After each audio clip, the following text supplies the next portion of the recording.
ආයිබෝවන් channel hit නාලිකාවේ ඇත්ත දේශපාලන කතිකාවත සමග අද අපි එකතු වෙන්නේ හිටපු අමාත්‍ය නීතිඥ උදේ ගම්මන්පිල මැතිතුමා සමග.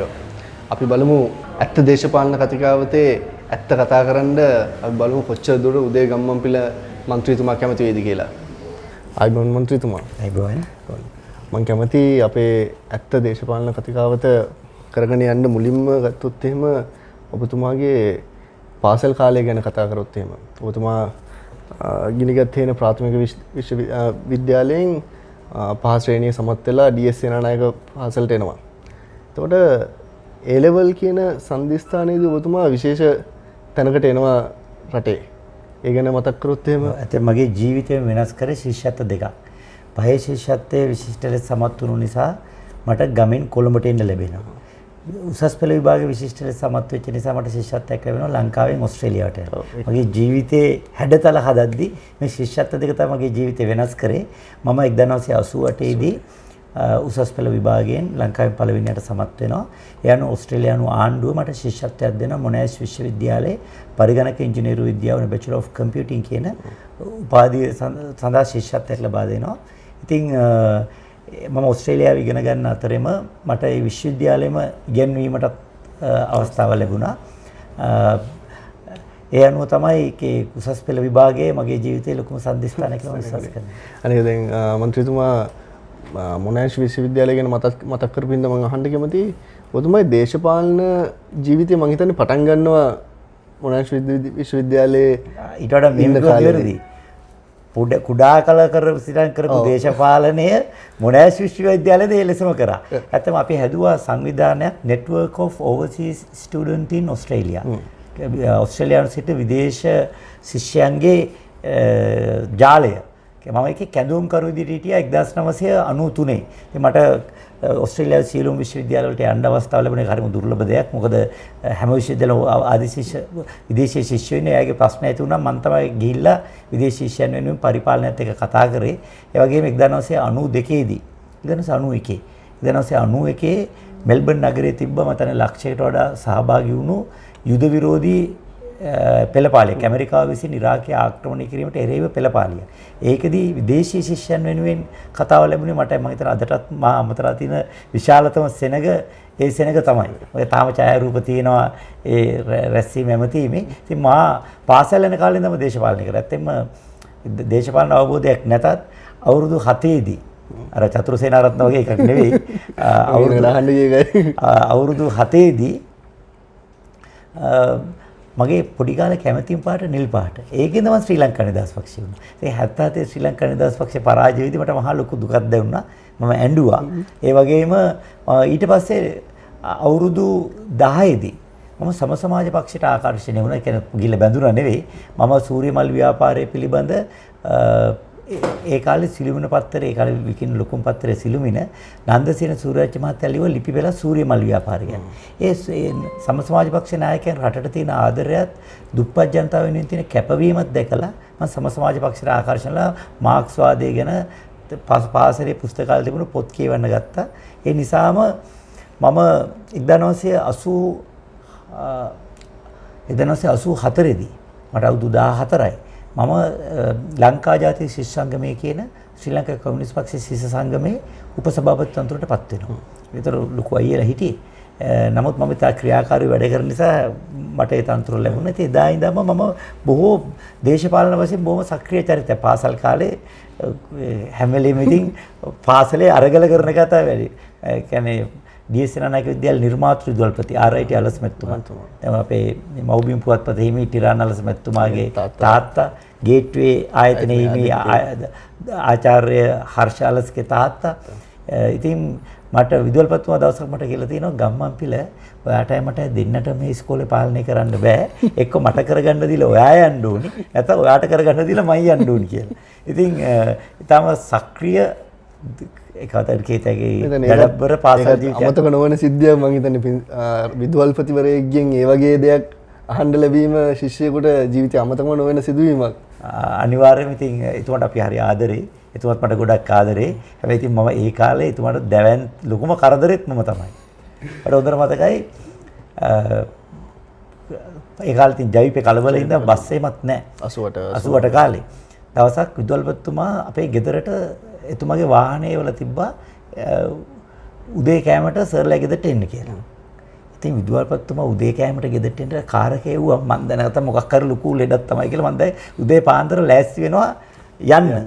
මොකද්ද මේ ලෙඩේ කියලා කල්පනා කරනවා. මම දැන් නාන කාමරේ සූදානම්ද මට අහනවා අපේ අම්මා අල්ලපු ගෙදර ආන්ටිත් එක්ක කියනවා පුතාට එන්න කියලා ප්‍රින්සිපල් වාහනේ ගෙදරට මෙවලා. අම්මට තේරෙන්නේ මේක ලොකර ලෙඩක් කියලා.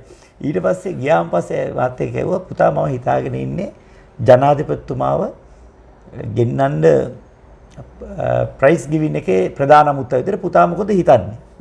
මම කිව්වා අතර ඉස්කෝලේ නියෝජ්‍ය ප්‍රධාන ශිෂ්‍ය නායක. මම කිව්වා සර් හොඳ අදහසක්. මට තියෙන එකම ප්‍රශ්නේ සර් මේ අපේ ළමයි මැරුවා කියලා අපේ සහෝදර ශිෂ්‍යෝ අතරේ ලොකු අකමැත්තක් ජනාධිපතිතුමාට තියෙනවා. ඒක නිසා ළමයි ජනාධිපතිතුමාට හූ කිව්වොත් මටවත් නතර කරගන්න බැරි වේවි කියලා.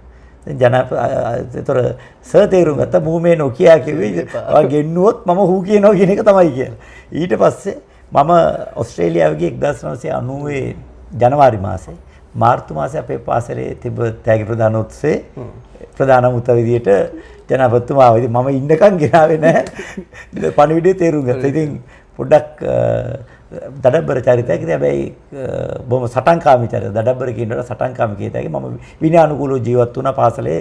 අන් අයගේ විනය ගැන තාම අවබෝධ උනන්දුවෙන් හිටියා. මොකද අපේ පාසලේ දැන් 7:00ටනේ පටන් ගන්නෙ. 7:00 පහුවෙලා එන ළමයිව හිටවලා තියෙනවා 8 වෙනකම්. ඊට පස්සේ විදුහල්පතිතුමා ප්‍රමාද වී පැමිණීම ගැන පුංචි දේශනාවක් කරලා තමයි කට්ටිය පන්ති වලට යවන්නේ. විදුහල්පතිතුමා නැත්තම් ඒ දේශනාව බාර වෙන්නේ මට.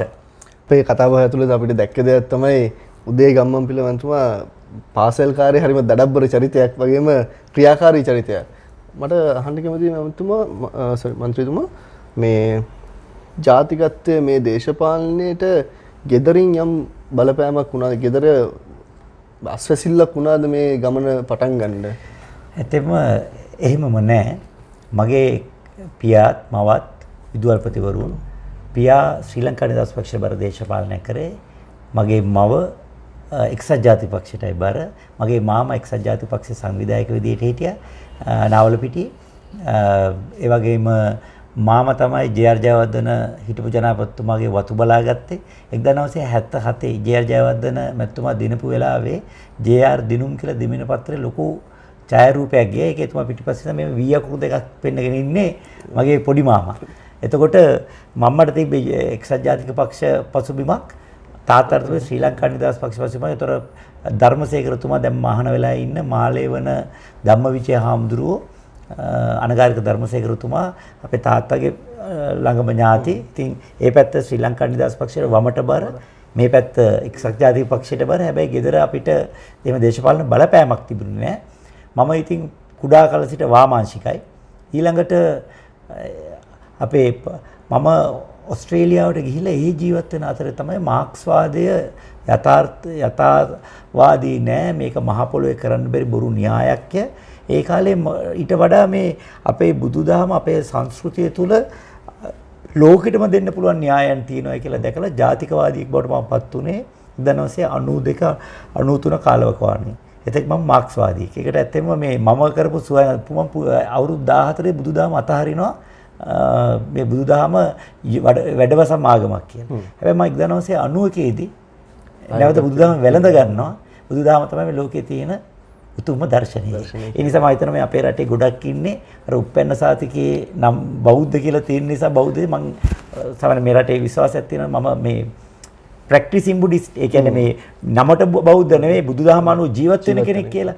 මම ඒ පන්සිල් රැකගෙන ඒ බෞද්ධම ලැබියාව මගේ ඇති වෙන්න ප්‍රධානම බලපෑමක් වෙන්න ඕනේ. මම උපතින් බෞද්ධයෙක් නෙවෙයි.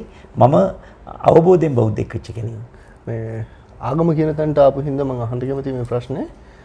දැන් අද හුඟක් වෙලාවට වෙනවා දේශපාලනය තුල ආගම විකුණන් කෑමක් සහ ජාතිය විකුණන් කෑමක්. මම කියන්නේ ජාතිකත්වය නෙමෙයි මම කියන්නේ මේ ජාතිවාදය සහ ජාතිකත්වය දේශපාලනය තුල වෙනස් වෙන්නේ කොයි තැනදීද? ඇත්තෙන්ම ජාතිවාදය කියන්නේ ජාතිය පදනම් කරගෙන මිනිසුන් වෙන් කරනවා නම් ඒ වෙන් කර වෙනස්ව සලකනවා නම් අන්න එතන ජාතිවාදයක් තියෙනවා. ජාතිය පදනම් කරගෙන වෙනස් කොට සලකනවා. අන් අයට පහත් කරනවා, අන් අයට හිංසා පීඩා කරනවා, එයාගේ අයිතිවාසිකම් උදුර ගන්නවා. ඒක ජාතිවාදී. ජාතිකත්වය කියන්නේ තමන්ගේ ජාතිය පිළිබඳ තමන්ට තියෙන ප්‍රසාදය මත ඒකට රැක ගන්න කටයුතු කිරීම. එහි තියෙන හොඳ ලක්ෂණ ගැන සමාජය දැනුවත් කරමින් ඒ ප්‍රවර්ධනය කරන්න කටයුතු කිරීම ජාතිකත්වයේ. ජාතිකත්වය හොඳ දෙයක්. ජාතිවාදය නරක දෙයක්. අපි දැන් ගත්තොත් විග්නේශ්වරන්ගේ දේශපාලනය. විග්නේශ්වරන් කියන්නේ මේ සිංහල සමාජය අපිත් එක්ක එකට ඉගෙන ගත්ත කෙනෙක්. ඉගෙන ගත්තේ රාජකීය විද්‍යාලය. රැකියාව කරේ මේ සිංහල සමාජය. අපේ අධිකරණෙල්ල ශ්‍රේෂ්ඨ අධිකරණ විනිසුරුවරෙක්. හැබැයි විශ්‍රාම ගත්තට පස්සේ වේටියට බෑලා පොට්ටුව තියාගෙන යාපනයේ ගිහිල්ලා සිංහලයෙන් වෙන සාධාරණ ගෑගෙන බොරු බෑක්. ඇත්ත කතන්දරේ. එයා මහමෙතු වෙලා හිටියනේ. කරපු දෙයක් නෑ. මට කියන්න මොනවද කරේ? උතුරු පළාතේ පාසල් හදන්න, රෝවල් හදන්න යපු සල්ලි වියදම් කරන තාපය වලට. එයා වැඩකරුවෙක් නෙවෙයි.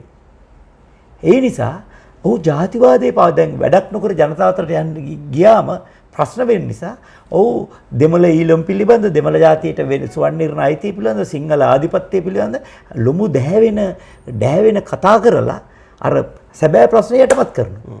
එතකොට ඔහු ජාතිවාදී. මේක අද දේශපාලනයේ මම අහුවේ ප්‍රශ්නේ මේක ටූල් එකක් විදිහට පාවිච්චි කරනවා. අනිවාර්යයෙන් මේක මම දකිනවා විශේෂයෙන්ම දකිනවා රාජ්‍ය නොවන සංවිධාන ජාතිවාදයේ තමන්ගේ පැවැත්මයි කියලා උන්ට ඇති කිසිම දෙමළ ජාතියට ආදරයක්වත් සිංහල ජාතියට වෛරයක්වත් දෙකක්ම නැහැ. උන්ට තියෙන්නේ මුදලක් හම්බ කරගෙන ජීවත් වෙලා අර මුදලාලි කෙනෙක් සිල්ලර කඩයක් දාගෙන ඉන්නේ. ඒ වගේ තමයි එන්ජියෝ ටිකක් දාලා තියෙන්නේ. ඉතින් නමුත් ඔවුන් ජාතිවාදී වෙලා තියෙනවා මුදල් ලිපීමේ අරමුණට. විග්නේශ්වර වැනි අය, රවුෆ් හකීම් වැනි අය, රිචඩ් බදියුඩීන් වැනි අය ජාතිවාදී වෙලා තිනවා බලය උපයා ගැනීමට. සමහර කට්ටිය ජාතිවාදී වෙනවා සමාජ අවධානය ගන්න. ඒ වගේ දැන් බොහෝ අන්තවාදී ප්‍රකාශ කරන කට්ටිය අපේ පැත්තෙත් ඉන්නට ඕන සිංහල සමාජයේ. හුදෙක්ම අරමුණ රැට රූපවාහිනිය තමන්ගේ ප්‍රකාශය ප්‍රචාරය කරගෙන පාරේ යනකොට ඔයානේ දහවලා කියලා කවුරු හරි කතා කරනවා ඒ පුංචි පොඩි තෘප්තිය වෙනින් තමයි ඔක්කොම කරන්නේ. මම හිතන්නේ ඒක අපේ ප්‍රේක්ෂකයින්ට හොඳ පණිවිඩයක් වෙයි මේ ඉස්සරහට එන මැතිවරණයේදී අපේක්ෂකයින් තෝරා ගැනීමේදී කවුද ජාතිකවාදීන් සහ ජාතිවාදීන් කියන එක වෙන් කරලා හඳුනගන්න. මම ඊළඟට එන්න කැමති මුතුමා ඔබතුමා පරිසර අමාත්‍යවරයා විදිහට කටයුතු කරා යම් කාලයක්. මේක ඒ හා සම්බන්ධ තියෙන ප්‍රශ්නයක්. දැන් අපි චීනයේ ලොකු ප්‍රොජෙක්ට් එකක් දියත් වෙනවා බෙල්ට් රෝඩ් ඉන්වෙෂන් කියන. ඒකේ ප්‍රධානම සංදිස්ථානයක් තමයි අපේ හම්බන්තොට කියන හබ් එක.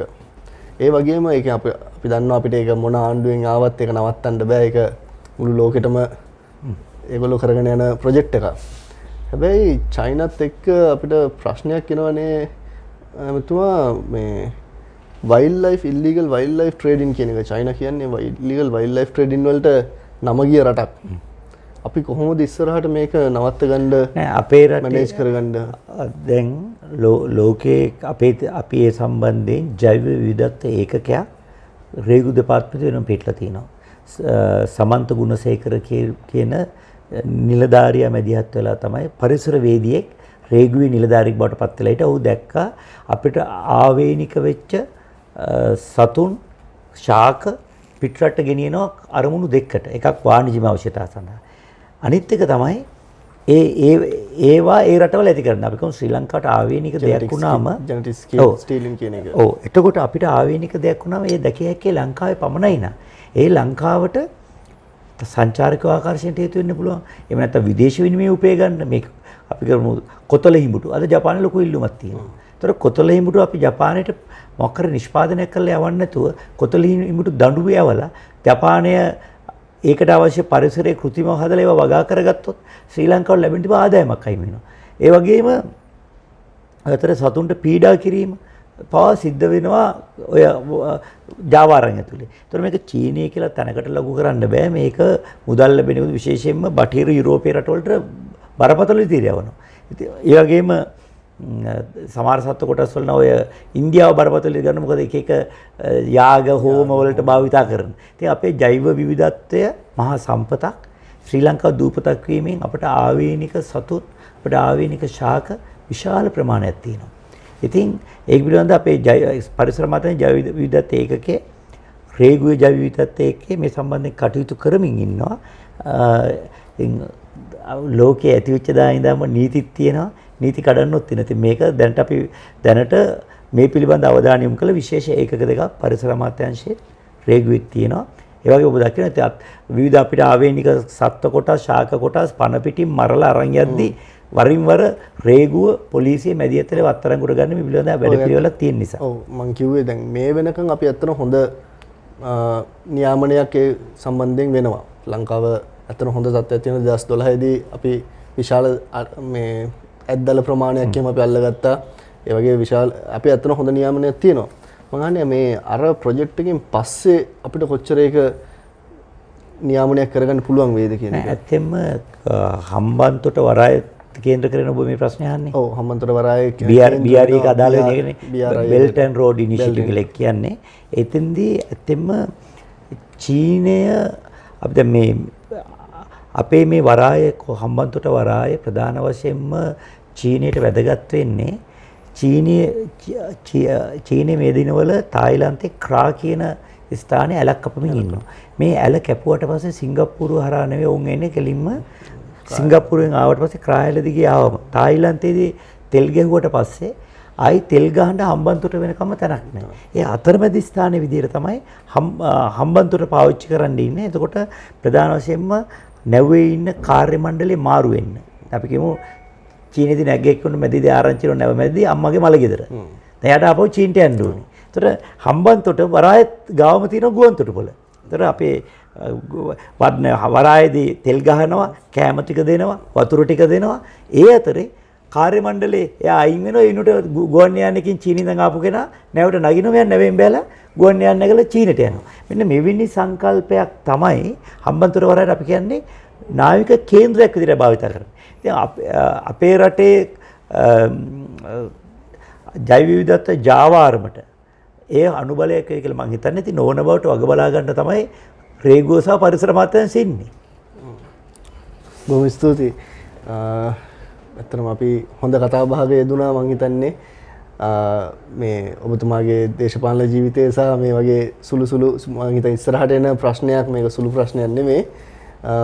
මම අනිත් එක දැනගන්න කැමතියි ඉදිරියේදී මේ මැතිවරණයෙන් පස්සේ ඔබතුමාගේ ප්‍රධානම මොන වගේ අංශ සඳහාද යොමු වෙලා තියෙන්නේ ප්‍රධානම වැට්ටික් කරන්න? ඇත්තෙන්ම මම අපේ දේශපාලනින් අයගෙන් විවිධ ක්ෂේත්‍ර ගණනාවක අත්දැකීම් තියෙන කෙනෙක්. මම එක පැත්තකින් නීතිඥයෙක්, පරිගණක ඉංජිනේරුවෙක්, ආර්ථික විද්‍යාඥයෙක්, ඒ වගේ මගේ දැන් ආචාර්ය උපාධිය කරනවා බේජින් ජාත්‍යන්තර සමතා විශ්වවිද්‍යාලයේ ජාත්‍යන්තර සමතා පිළිබඳ. ඒ වගේම මම සමාගම් අධ්‍යක්ෂවරයෙක් විදිහට කටයුතු කරලා තියෙනවා. පරිසරවේදියෙක් විදිහට කටයුතු කළා. ඉතින් මට අංශ ගණනාවක අධ්‍යාපන චින්තකයක මම ගුරුවරයෙක්, විශ්වවිද්‍යාල කතිකාචාර්යවරයෙක් විදිහට කටයුතු කරලා තියෙනවා. නිසා මට ක්ෂේත්‍ර ගණනාවක අත්දැකීම් තියෙනවා. මා අවධානය යොමු කළ යුතු ක්ෂේත්‍රය මොකක්ද කියලා ඔබටවත් මටවත් තීරණය කරන්න බෑ. අපේ ආණ්ඩු ක්‍රම ව්‍යවස්ථාව අනුව ඇමතිවරුන් පත් කරන්නේ අගමැතිතුමාගේ නිර්දේශය මත ජනාධිපතිතුමා විසින්. ඒ දෙන්න අතේ තමයි වැඩේ තියෙන්නේ. ඒකත් ඇත්තටම බලාපොරොත්තු නොවුණු උත්තරයක්. අනිත් එක මම ඊළඟ ප්‍රශ්නේ අහන්න කැමතියි 2015 ඔබතුමා අලුත් සංකල්පයක් ගේනවා මේ රුපියල් 100ක් එකතු කරලා මගේ ඡන්දය කරනවා කියන එක. ඒක මේ අවුරුද්දේ මේ ඡන්දෙට ඔබතුමා ඒ විදිහටම පාවිච්චි කරනවද? ඇත්තටම අපි ඒක 2014 පළාත් සභා මැතිවරණයට ඉදිරිපත් කළේ.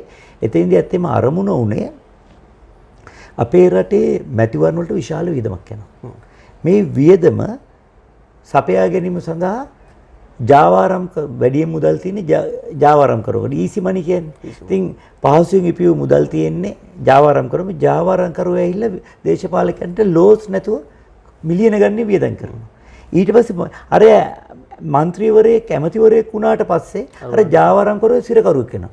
අවසාන වශයෙන් ජනතා ඡන්දයෙන් පත් වුණාට ජනතා නියෝජිතයා ලෙස නම් කරාට ඔහු සේවය කරන්නේ ජනතාවට නෙවෙයි ජාවාරම් කරුවට. ඔහු ජාවාරම් කරුවට හම්බ කරගන්න දුන්නේ නැත්තම් මෙයාට සිද්ධ වෙනවා දේශපාලකයට සිද්ධ වෙනවා ඊළඟ පාර මැතිවරණයේදී පරාජයට සූදානම් වෙන්නේ. මේ දුෂ්ට සම්බන්ධතාවයේ බිඳින්න තමයි මම අලුත් සංකල්ප ගන්නවා 2014 පළාත් සභා මැතිවරණය හඳුන්වා දුන්නා.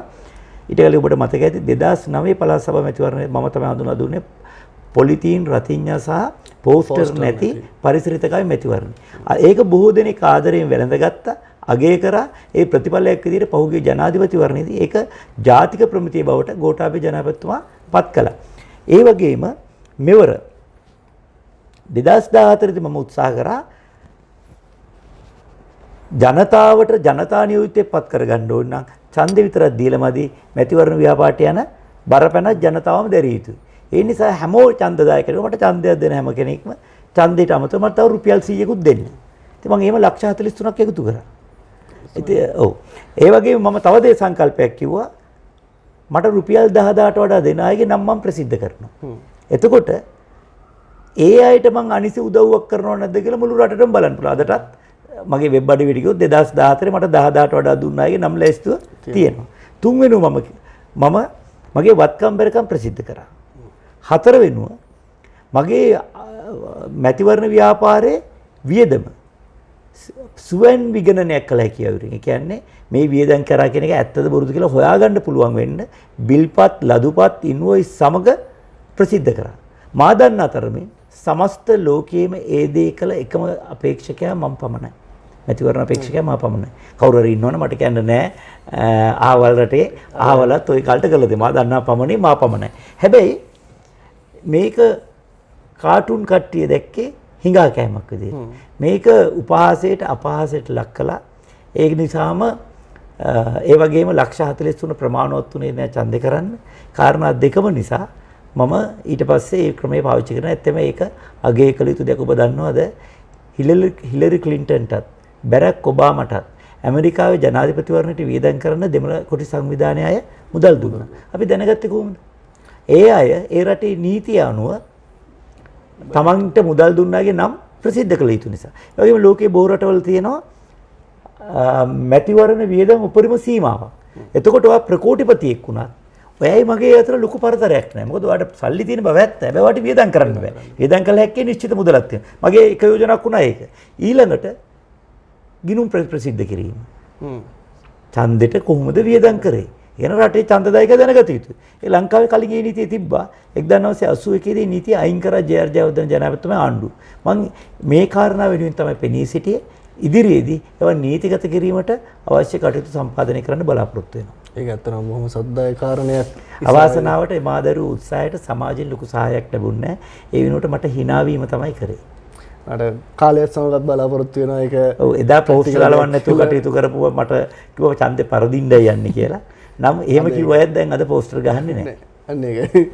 මම හිතන්නේ ඔබතුමාගේ කාලය ඉතාමත් සීමිත බැවින් අද කතා කරපු දේවල් ටික ඇත්තටම අපිට හුඟක් වැදගත් වෙනවා. අපේ ප්‍රේක්ෂකයින්ටත් හුඟක් වැදගත් වෙනවා. ඔබතුමාගේ කාලයට බොහොම ස්තුතියි ඔබතුමාට. ආයිබෝන්.